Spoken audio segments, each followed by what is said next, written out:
the value which can be provided when the schedules are linked to the project deliverables. It is possible and it is real now. We call it as issue management or issue tracking. Is a very good concept I have seen in Wrench, where inter-department check can happen simultaneously so that everybody focus on the real issue to resolve it. When we are having the project reviews happening, always the construction managers, what you talk now, material is not available. Accountability is not only on with the vendor, it will be with the vendor, engineers, buyers, construction, everybody is involved, including the project control team. The fundamentals of workplace planning is to plan the work and have everything you need to actually execute the work on site. It's about breaking it into smaller pieces, being meticulous. Where resources are coming, waiting for work. Where work is available, resources are available, waiting for one small item. Hundreds and thousands of man hours are wasted because there's no visibility on that. And it's people trusting that information from the CEO all the way down to the people on the ground, that information is going to be there, and it's going to be good information, and it's going to help them. We don't have to live with it. You don't have to firefight. You can prevent that fire.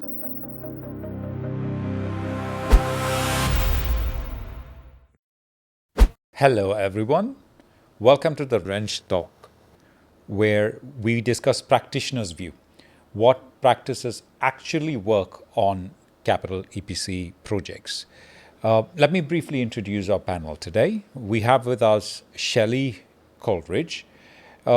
He brings a wealth of experience from the water, energy, power sector, driving EPC projects, progress control, supply chain, managing complex interfaces, and he brings over 35 years of experience to today's discussions. Stephen Petch. Stephen brings a lot of experience from owner-driven projects, and he's been driving project controls and governance frameworks from an enterprise level. He's got wealth of experience in the mining, renewables, infrastructure sector, and especially, I think, energy sector as well. He brings over 35 years of experience to this discussion today. Sajid focuses on construction readiness, safety-driven delivery, I think governance frameworks. Sajid brings another 35 years of experience to today's discussions. And I am Chimbu Varur. I am going to be your host for today.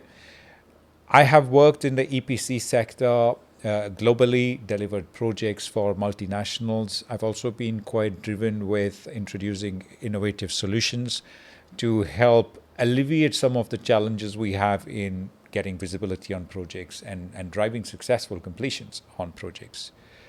Let's move straight into the discussion today. Today, we review how alignment can be achieved between the engineering, procurement, construction phases of EPC project and how we can try and de-risk a project. Right. So, we'd like to probably start with some views from yourself, Sajid. Thanks, Chimbu. So typically what happens is on the projects, on EPC projects specifically, we always say that the projects are monitored based on the project schedule. The project schedule is typically, we use scheduling platforms, strong scheduling platforms like Primavera, Microsoft projects to establish a baseline. But the actual work is done on project deliverables. You are going to define some deliverables, that is on engineering deliverables or on deliverables, you could say procurement deliverables, like where you are going to procure certain items, equipments or bulk materials, and on the construction activities which is done on front or at the work sites. But typically these engineering deliverables, if you talk about who is controlling that engineering deliverables, this is either done by an engineering manager or maybe a document controllers. So they say that when these documents are created, when these documents are approved, or when it is revised, these things are tracked by the document controllers or the engineering manager or the lead engineers. And on the procurement side, it is mostly controlled by a buyer or a expediter who is going to track on the deliveries like that, and they track these things on typically most probably on an Excel file, or some of the actions are tracked on ERP systems. And on the constructions, progress are reported against deliverables on daily progress reports, which is again managed by the construction manager or a construction planner. And these inputs from these people are captured, and a project control team updates a project schedule that goes to the Primavera. Then based on the percentages what is reported, they will update on the Primavera schedules, and from there you take the forecasts and get the insights on the projects, look ahead and all. But if imagine a world where all these things needs to not be reported manually, and as and when somebody is processing a deliverable, when I say processing a deliverable, like somebody has created a document and it is gone through for a review cycle, maybe one time, two times review cycle goes. So those dates are captured and then reported back to the schedule in real time. If it happens, then you get the real time status of those deliverables linked to a schedule, so you know that if any deliverable is getting delayed, or if it is revised, or it is rejected any time, or on the procurement cycle if any clarification goes on, because of that your PO is getting delayed. If these things are happening, that is where schedules are linked to the deliverables. That is where the modern project management systems or integrated project management solutions like probably like Wrench is able to provide those platforms where you get real time, first time information from the source to the schedule, so you know the predictions what happens on the projects. This is the value which can be provided when the schedules are linked to the project deliverables. It is possible and it is real now. Absolutely. And I think capturing progress is one thing, and seeing people are working is one thing. But again, a lot of times we are oblivious to why certain things are not moving. I mean, Shelley was also pointing out the fact that sometimes a lead is waiting for information, and in planning world we just see they're not moving. That's all we see. Yeah, Shelley? Exactly. Because, sometimes it's like, there will be a foundation drawings which has to undergo, and it stops in somewhere. A civil designer will be still waiting. And why he is waiting? He wants some information from mechanical guy. He needs might be a pump foundation or something. And he is, why mechanical guy is waiting? He needs the information from the buyer, and buyer is waiting from the supplier. So at the end of it, we will think that civil has not given their deliverable, but the real cause issue is somewhere else. This is where, we call it as issue management or issue tracking is a very good concept I have seen in Wrench, where inter-department check can happen simultaneously, first thing. So once you have IDC, when all the stakeholders are commenting on it, then everybody is aware, hey, the real issue is with the buyer, and the buyer has to expedite the supplier, so that everybody focus on the real issue to resolve it, not finding to where it is pending. So that is one thing, and that issue is tracked and closed, so we know where the issue is, not with whom also. So that's where, if you see it, otherwise when you do it sequentially, it might be 20 days to finish this work, but when you do it, it might be request for 15-20 minutes just to close it and find a solution. So that's IDC, live commenting is amazing one, which can give more visibility and transparency, and also kill the issue then and there itself. And we keep driving it in terms of knowing what is connected to the schedule, knowing what issues are pending, but we're still kind of driving it as in when things get done. Yeah, and sometimes, Stephen, you're a big fan of being able to plan and being able to see what's happening and how it's impacting the downstream activities, like in engineering, driving procurement, and driving construction. You've done a lot of work in that space, yeah? Yeah, and so having an integrated plan from engineering through procurement into construction is typically how we'll plan, and that actually will give us the impacts downstream. One of the things that we do like to look at, though, is, and I think we brought this up in our first episode, is how we actually plan from construction, or actually even commissioning, back through construction, through procurement, and up to engineering. By planning in that way, it'll allow us then to see those impacts clearly from engineering, where it's in its progress, how that's affecting procurement, what can be bought, when those things can be delivered, what those impacts are through to construction. And this is the fundamentals, and I think we do this a lot in our projects, but it's the fundamentals of how you do work packaging. And those work packagings are working from construction work packages back through the procurement work packages, back into the engineering work packages, and having them all put together, planned, integrated, then allows you to see those impacts clearly, and not just impacts. If we're talking about engineering, you'll see those impacts early. It gives you time then to be able to make the changes, address the issues that you have, allow you to stay on track.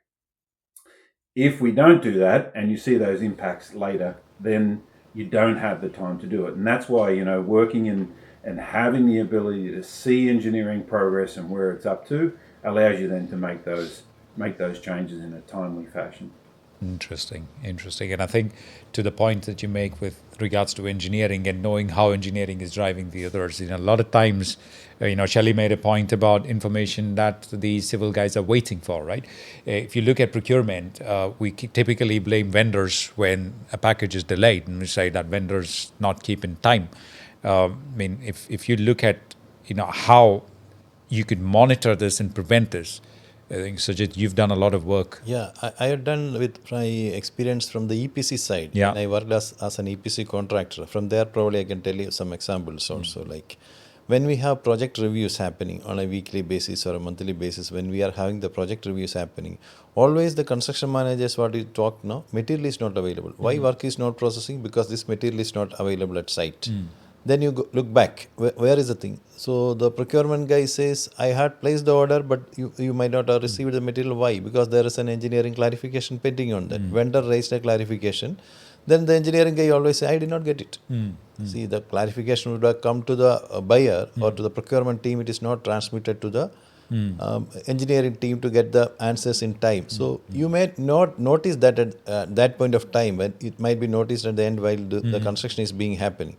So now typically if you see, we always say that procurement is managed through ERP systems. Schedules are monitored in Primavera like that. In ERP systems, what we do and what we do not do in an ERP system.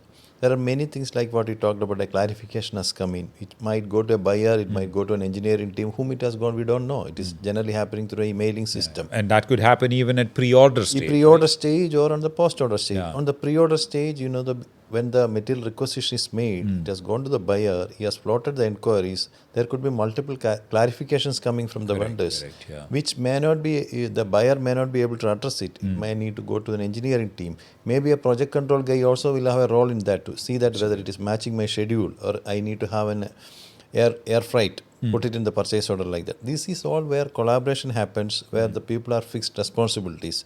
And when this deliverable is linked to this schedule, like what I said, any point, any stage it is getting delayed, it will showcase the impact on releasing the PO, the deliveries to the site, and to the construction also. If you know it early, what can be done is that you can mitigate some of the delays. You can probably resequence construction if needed, or you can take a decision on air freight, look at alternate vendors. There are different ways to do that. That is where ERP alone ERP is a good platform wherein you are able to monitor the financial angle of the of the purchases and all. But mostly this needs to be linked with a project management solution. ERP linked or integrated seamlessly with a project management solution will give a much added value to this procurement process in an EPC environment. Absolutely. And I think that holds true when you're also able to hold the vendor accountable. Right. And I think accountability is key. Accountability is not only on with the vendor, it will be with the vendor, engineers, buyers, construction, everybody is involved, including the project control team. Because many times project control says, I did not know, I just made the plan, it did not come. There could be a change, a forecast, he can make it also. So he also will be aware if it's on the platform. He also will be notified on that. Yeah. So it's all about line of sight. Line of sight. Shelley, you were talking about being able to see things, data transparency. Yeah, so mainly the vendor data, mainly I'll just more talk about, in a schedule, usually there will be like ordering, then there will be one activity called manufacturing, or sometimes manufacturing, one activity supply. But this manufacturing is a big elephant. We have to cut it down to small pieces to eat it out. So if you see it after ordering, there is manufacturing clearance, then ITP, then inspection, all these stages. So usually in an when we were a contractor, people will say, hey, manufacturer 50% complete. The supplier will send, I am 50% complete. I got the material. So there is no logic in it. But here, like when we were using Wrench in one of our projects, exactly it gives, okay, ITP submitted. So it goes to the vendor and it comes back and it is approved. So it automatically takes the progress. And second, then the visibility is very clear to everybody. ITP is now approved by the vendor, by the client, by the owner. So now it's no ifs and buts when we are going to install it. That's on the quality side. Then comes the inspection very clearly. Oh, this is the inspection date. So everybody, quality department can plan their inspection. Then comes the delivery. So have we given the, okay, fine, the dispatch notice has been. Then exactly the logistics guy will pick it up and say, hey, oh, this is the upcoming dispatch within next month. So I have to plan my logistics. So everything is transparent and automatic progress monitoring. And exactly it is linked now to the schedule. It will say that what can be, when they can plan the installation. So this is one of the biggest transparent way of monitoring and controlling the project. So there is no last minute surprise like what Sajit was telling. I don't have a material. Now we go back again. We don't do that. So that's a good thing we could do in Wrench where everything is all set. So that brings a lot of transparency and also accountability. Each one know accountable. Otherwise, it's always supplier account. No, the quality, every department has their accountability also. So that's a very good way of controlling the post-order procurement cycle. Yeah, so we've actually seen how connecting deliverables to schedule in engineering helps. We've looked at procurement, but it is always construction where typically all of these decisions and indecisions that were made in the early stages impact us. Yeah. So if you get to the construction stage, I'm looking up to you, Shelley. You've experienced these hands-on in the field, right? In terms of how you'd probably see, how these things are impacting you in the field. Stephen, you made a great point earlier when we were discussing the work phase planning. It was quite an engaging discussion we had, and I'd like to share that with some of our audience here. So just talk a little bit about work phase planning. The fundamentals of work phase planning is to plan the work and have everything you need to actually execute the work on site. And that planning approach then works from what do I need from procurement, what do I need from construction, in terms of what labor I need, what I need from what material I need to do, what permits I need, all of those things around the work phase planning logic that you need. And typically we when we're planning this work, we may not have that level of detail at the start, and so we will run a planning scenario based off a high level plan, typically around work areas and disciplines, and we'll then plan the project. But as we get more detail, we'll then take that and break it down and then drive those things back again as we get the more detail back through the procurement, back through the engineering, and ensure that we're going to get the engineering that we need to get to the procurement, that we need to get to the construction. So it actually links all of those things up. And then the work phase planning modules is really about making sure that those things are happening. And you do checks and balances out in front of the work. So you're checking to see that those things are going to be there, that the engineering has been completed, that the procurement has been done, that the labor is available, that the equipment is available, and you're planning that out as you and you're doing your checks to ensure that as you come up to start that work, you have everything you need to do it. So it's a very good way of working through and having a good planning approach to the work. Yeah, and I think it's about, like you said earlier, it's about breaking it into smaller pieces, being meticulous. I don't think it's complex though, because a lot of people I speak with, they tend to believe that, oh, advanced work packaging, the word advanced throws them out, and take that away, and work packaging is easy. Yeah. Typically, we do it anyway. It's just actually formalizing the process a little bit more, right? And it's not that much work, that much more work, but it actually is a lot of benefit. It's shown to actually help with safety. So get better safety, have better schedule. So there's a lot of benefits of actually planning your and executing your work that way.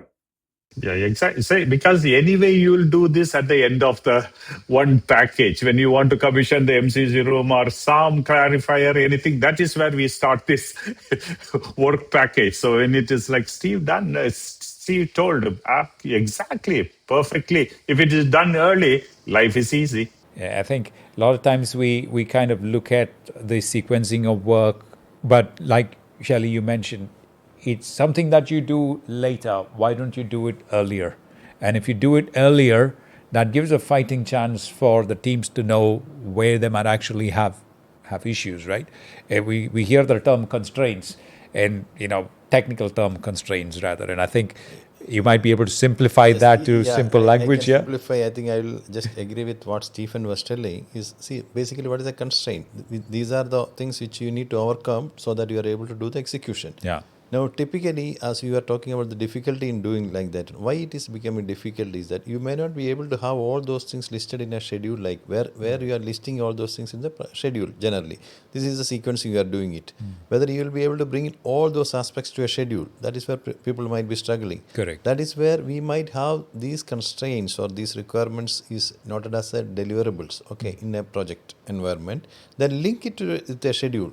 That is where you are able to get it much easier way. So you are able to get visibility on that. What is happening on those specific deliverables? Like a work permit could be one thing. Yeah. Like in the earlier episode we talked about is about a legal compliance. Maybe to start a work, you may need to get some approvals from an authority also. Yeah. This could be one of the constraints. This may not be there in your project schedule and the approved project baselines. It may not be there, but that could be as a deliverable. And when Yeah. it is linked to this construction activity, saying that this is going to be impacting that. These are the activities getting impacted. What are the affected packages because of these things? Once those things are able to list it, it becomes much easier and more visible. Yeah. See, more visible, you take actions, right? If it's not visible, this going under the carpet, nobody is Yeah. going to take action. Until it comes it up as a pops. surprise. We have got hundreds of examples to talk about Yes, that. Like maybe me, Shelley, we all talk about. We'll have many examples to talk about that in different projects where resources are coming, waiting for work. Where work is available, resources are available, waiting for one small item, small clarity to do that. Yeah, and maybe one permit is not agreed because a JSA is not in place. Yeah. Right? Maybe you have not met the conditions on the job safety analysis which is done. There are many examples which you'll be able to talk. Absolutely. Hundreds and thousands of man-hours are wasted because there's no visibility on that.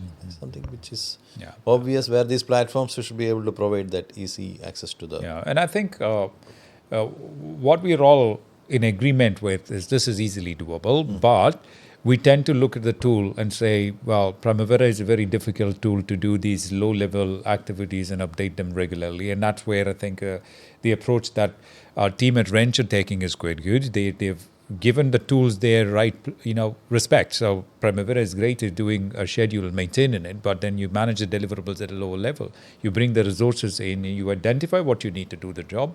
You do them all in separation as you do practically in real life on a project.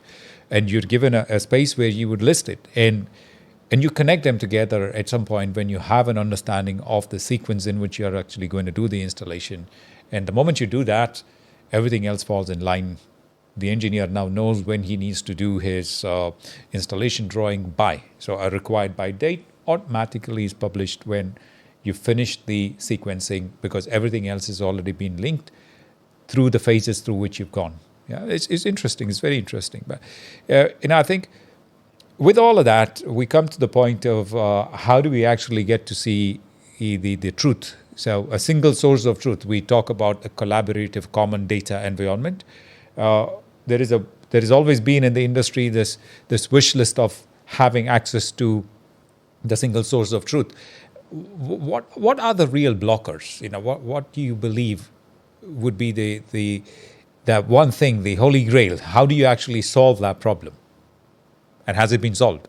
For me, I would say, Chimbo, this one thing is that if you see most of the projects, there will be around datas are scattered, and it's sometimes in silos. Some are in Excel, some are in Primavera, some are in ERP, and some are in inspection software, some are in other software, some are in legal software. See, if we have first is that we have to have all at one place what is required for the execution projects. See, we don't need what is the P&L of the company from the ERP. We need when it is ordered, when it is delivered, how much for the cash flow, how much you want. So if you like a product like Wrench, which can talk to interface with all of this, and we call it like a KISS principle. It goes and takes what it wants and comes back and put everything, and all data is one. So there is no discussion in a review meeting whose data is correct. So the first issue is at least now the data is correct. Now let us discuss how to overcome any of the issues. Then there is a transparency, and everybody will own their data, because nobody can, otherwise everybody will own their silo data. Now everybody won't own one data. So that's the difference. Yeah.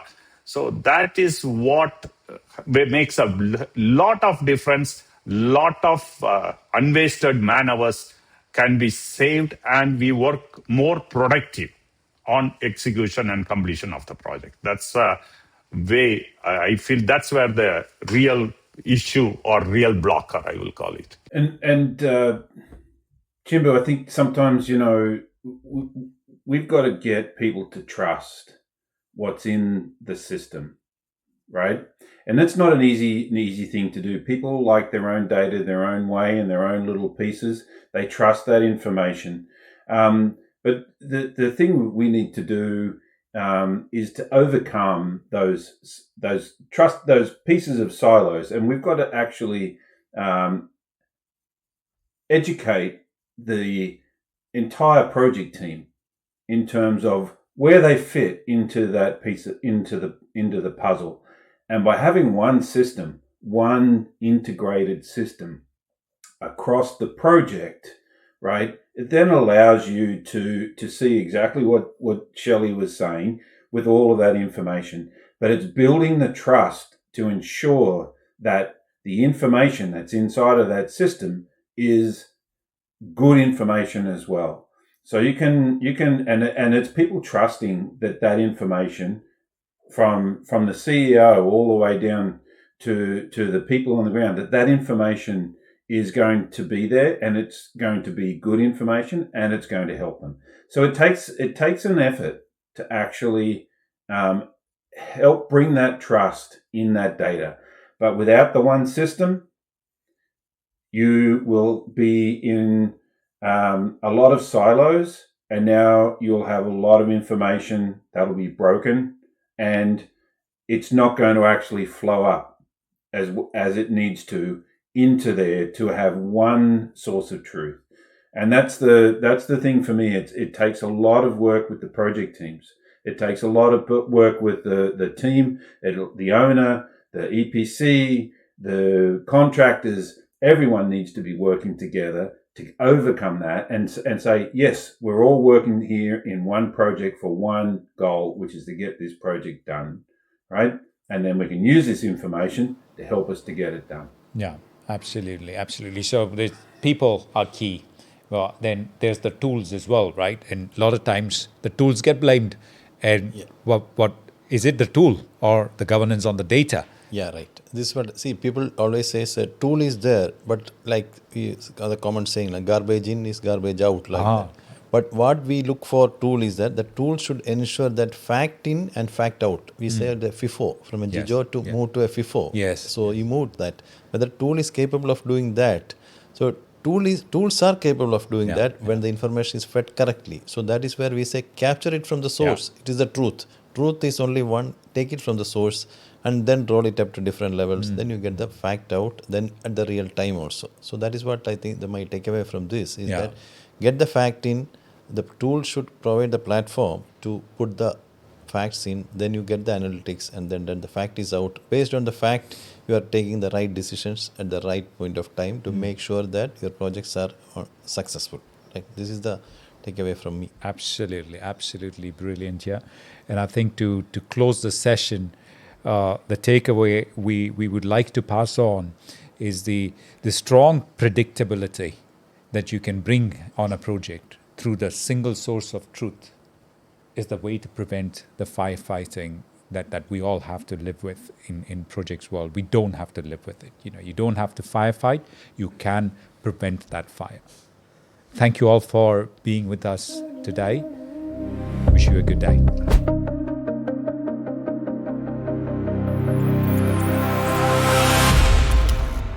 Wrench Talk.